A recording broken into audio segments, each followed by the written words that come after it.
마가복음 7장 14절에서 23절입니다. 키워드는 사람을 더럽게 하는 것, 새 마음, 성령의 열매입니다. 무리를 다시 불러 이르시되 너희는 다 내 말을 듣고 깨달으라. 무엇이든지 밖에서 사람에게로 들어가는 것은 능히 사람을 더럽게 하지 못하되 사람 안에서 나오는 것이 사람을 더럽게 하는 것이니라 하시고, 무리를 떠나 집으로 들어가시니 제자들이 그 비유를 묻자온데 예수께서 이르시되 너희도 이렇게 깨달음이 없느냐? 무엇이든지 밖에서 들어가는 것이 능히 사람을 더럽게 하지 못함을 알지 못하느냐? 이는 마음으로 들어가지 아니하고 배로 들어가 뒤로 나감이라. 이러므로 모든 음식물을 깨끗하다 하시니라. 또 이르시되 사람에게서 나오는 그것이 사람을 더럽게 하느니라. 속에서 곧 사람의 마음에서 나오는 것은 악한 생각, 곧 음란과 도둑질과 살인과 간음과 탐욕과 악독과 속임과 음탕과 질투와 비방과 교만과 우매함이니 이 모든 악한 것이 다 속에서 나와서 사람을 더럽게 하느니라. 아멘. 바리새인들이 예수님의 제자 몇이 손을 씻지 않고 떡 먹는 것을 보고 장로들의 전통을 지키지 않는다며 부정하다고 했습니다. 그들은 율법에 세부적인 규칙을 추가해서 그들의 전통을 만들어 지켰습니다. 그러나 예수님은 그들의 전통이 외식이라고 하셨습니다. 그들의 마음이 하나님에게서 멀다고 했습니다. 마음을 하나님께 두지 않으면서 외형적인 규칙에만 얽매이고 있기 때문입니다. 그래서 하나님의 계명을 버리고 사람의 전통을 지킨다고도 하셨습니다. 부모 공경의 책임을 회피하기 위해 하나님께 예물을 바친다고 말하는 것이 그러한 예였습니다. 예수님은 바리새인에게 말씀하신 후 무리에게 또 말씀하십니다. 정말 더럽게 하는 것, 부정하게 하는 것은 사람 밖에서 들어가는 것이 아니라고 하셨습니다. 오히려 사람 안에서 나오는 것이 사람을 더럽게 한다고 했습니다.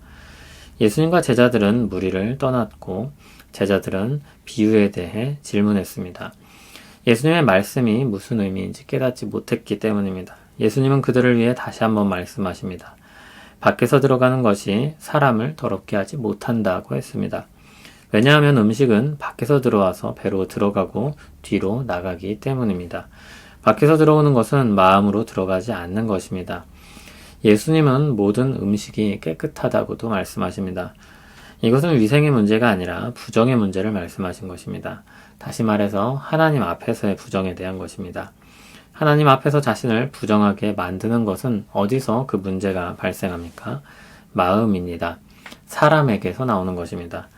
그것이 무엇입니까? 21절, 22절의 목록이 나옵니다.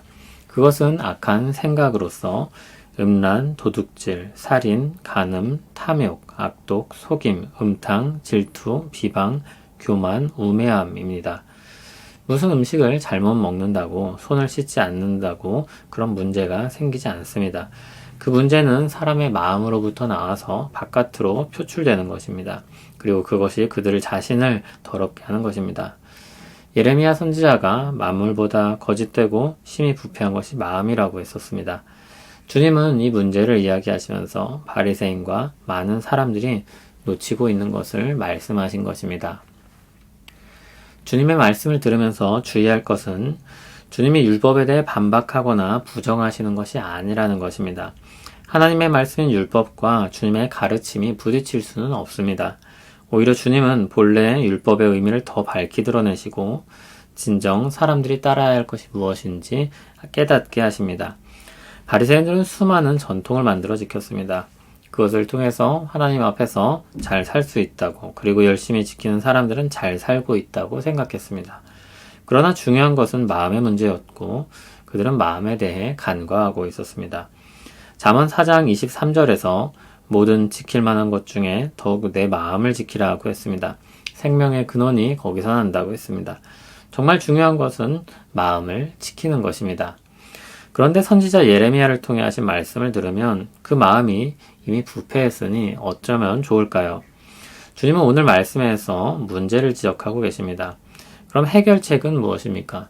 선지자 예레미야는 부패한 마음으로부터 나온 악행을 용서하고 사람들이 하나님을 알게 될 새 언약의 날을 예언했습니다. 선지자 에스겔에 의하면 그날엔 하나님께서 새 마음을 주시는 날입니다. 그날엔 새 영을 통해 마음이 새롭게 되어 참으로 주님의 말씀을 지켜 행하게 될 것입니다. 신약의 빛에서 이 예언의 말씀을 보면 성령님께서 임하셔서 이루시는 일임을 알 수 있습니다. 성령님이 우리 마음을 새롭게 하시고 진정으로 하나님을 향해 살게 하십니다. 부패한 마음의 문제를 성령님이 임한 우리의 시점에서 어떻게 다뤄야 할지 생각해 본다면 우선 마음이 새롭게 되는 성령님의 임재가 필요하다는 것을 알고 또 믿음으로 구하고 받아야 할 것입니다. 성령님께서 우리에게 새 마음을 주셔서 참으로 하나님을 따라 살게 하실 것입니다. 다음으로 우리는 성령을 따라 행하라는 말씀대로 성령으로 살고 성령으로 행해야 할 것입니다. 우리 안에 주신 새로운 마음과 열망을 가지고 말씀을 통해 깨닫게 하시는 내용에 순종하는 것입니다. 그 순종에는 지, 정, 의 모두가 필요합니다. 하나님의 말씀을 읽고 깨닫고 적용점을 찾는 지적인 면이 있습니다. 그리고 그것을 이루고자 하는 열망이 포함됩니다. 혼날까 두려워 혹은 시키니까 억지로 하는 것이 아닙니다.